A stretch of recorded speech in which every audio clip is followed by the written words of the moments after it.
Hello, Dr. Jaki Nayak. My name is Mahind Kumar, and I am by qualification MBA and work for Thomas Cook at Fort. My question is regarding non-vegetarian foods. It is allowed in Islam. Animals are living beings. So, don't you think that it is violence? And my second question is that is it compulsory in Islam to have non-veg food, and can a pure vegetarian person can follow Islam? Mr. Mahesh Kumar has asked a very good question. He said that in Islam you all have non-veg food, you all kill animals. Why does Islam give permission to kill living creatures? And can a Muslim be a pure vegetarian? Brother, before I answer the question, I'd like to tell you, a Muslim can be a very good Muslim even by being a pure vegetarian. It is not compulsory in Islam that you should have non-veg food. It's not compulsory. But since Allah says in the Quran and gives permission for a person to have non-veg food, in Surah Ma'idah chapter number 5 verse number 1 it says that eat of the four-footed animals which have been made lawful for you. It's mentioned in Surah Nahl chapter 16 verse number 5 that you can eat the meat of the cattle. It's mentioned in Surah Mu'minun chapter 23 verse number 21 that in the cattle we give you a drink which is good for the humankind, and of the meat you can eat. So when Almighty God gives you permission to eat the meat of the lawful animals, then why should we not have? Now coming to the logical reason why Islam permits you to have non-veg food. If we analyze non-veg food, it's rich in protein.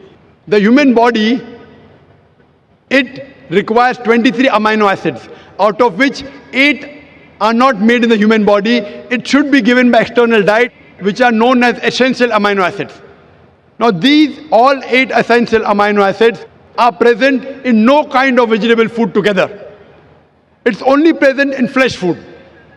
So the non-veg flesh food is more nutritious as compared to vegetables. Furthermore, if you analyze, if you see the set of teeth of the herbivorous animals, the cow, the goat, the sheep, they have got flat set of teeth. They only have vegetables, they don't have flesh food. If we analyze the set of teeth of the carnivorous animals, the tiger, the leopard, the lion, they have got pointed set of teeth. They have canine set of teeth. They only have flesh, they don't touch vegetables. If you analyze the set of teeth of the human beings, if you go in the mirror and see, we human beings, we have got flat teeth as well as pointed teeth. If Almighty God wanted us to have only vegetables, why did He give us this canine teeth? Why did He give us this pointed teeth? For what?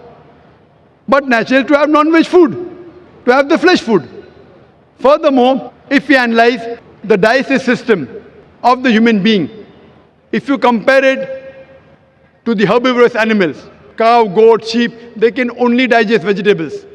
The digestive system of the carnivorous animals, tiger, leopard, lion, they can only digest flesh food, they cannot digest vegetables. The digestive system of the human beings can digest both. It has small intestine, big intestine. It can digest vegetables as well as flesh food. It can digest both.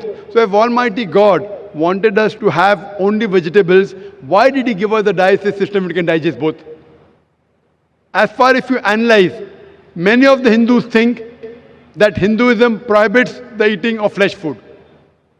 In fact, if you read, it's mentioned in Manu Smriti, chapter number 5, verse number 30. Almighty God has created some animals to eat and some to be eaten. If you eat the animals that have been created to be eaten, then it's not a sin. Manu Smriti, chapter number 5, verse number 31 says that Almighty God created some animals for sacrifice. Killing them is not a sin. Manu Smriti, chapter 5, verse number 40 says that killing sacrificial animals for sacrifice is permitted. It is the law of the God. So in Hindu scriptures, it's permitted to have non-veg food. If you read the Vedas and the other scriptures, sages and sons, they ate non-veg food, they even ate beef. If you read Mahabharata, Anushasan Parv, chapter number 88, when the Pandavas, they gather, Yudhishthir, who's the eldest brother of the Pandav, he asks Bhishma that what food should we give in yagna, in puja, in sacrifice, so that our ancestors will be satisfied. So Bhishma replies that if you give herbs and shrubs and vegetables, our ancestors will be satisfied for 1 month. If you give them fish, for 2 months. If you give them meat, for 3 months. If you give them hair, for 4 months. If you give them goat, for 5 months. If you give them bacon, for 6 months. If you give them birds, for 7 months. If you give them deer, for 8 months. And the menu continues, big menu is there. It says if you give buffalo for 11 months. If you give the flesh of cow, our ancestors will be satisfied for 1 full year. And if you give red meat of goat or meat of rhinoceros, they'll be satisfied inexhaustibly. So according to Hindu scriptures, eating non-veg is not a sin. It is because many of the Hindus were being influenced by the Ahimsa philosophy of not killing any living creatures. They started accepting it. But even this philosophy of Ahimsa, as you said, that killing living creature is a sin. Brother, do you know that even plants have got life? Do you know that, brother? Yes. So if you say killing living creature is a sin, killing a plant is also a sin. So why do you have plants? Agreed. Agreed. Very good. Furthermore, there are some people who say, okay, brother Zakir, I agree that plants have got life, but the plants can't feel pain. Therefore, killing a plant is a lesser sin as compared to killing an animal. The point to be noted is that today science has advanced and we have come to know even the plants can feel pain. But the cry of the plant cannot be heard by the human being because human beings hear, the frequency that they hear is from 20 cycles per second to 20,000 cycles per second. Anything below and above this range you cannot hear. So there was a farmer in America who converted the cry of the plant into the human frequency, and you could come to know when the plants were crying, when they wanted water. There's another person who came and argued with me and told me, Brother Zakir, I agree with you that plants have got life, plants can feel pain, but the plants have got about 2 senses less as compared to the animals. Therefore, killing a plant is a lesser sin as compared to killing an animal. I'm asking you the question, brother. Suppose your brother, your elder brother, he is born deaf and dumb. After he grows up, and someone comes and kills him. So will you go and tell the judge, me Lord, give the murderer less punishment because my brother had 2 senses less. He could not hear, he could not speak. Will you say that? In fact, you will say, give the murderer double punishment.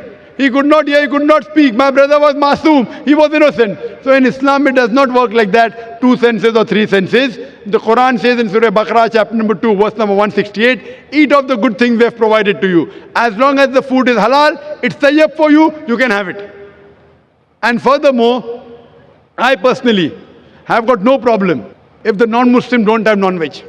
I've got no problem. Only if they tell me eating non-veg is a sin, it's a crime, that's the time I give the reply. Otherwise, if the non-Muslims in India, they don't have non-veg, it's beneficial for me. If all the non-Muslims in India start having non-veg, then the prices of mutton and beef will rise.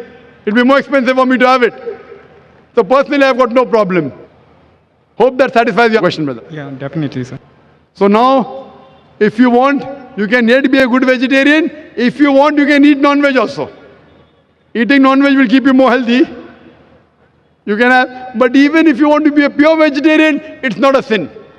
Hope that answers the question, brother.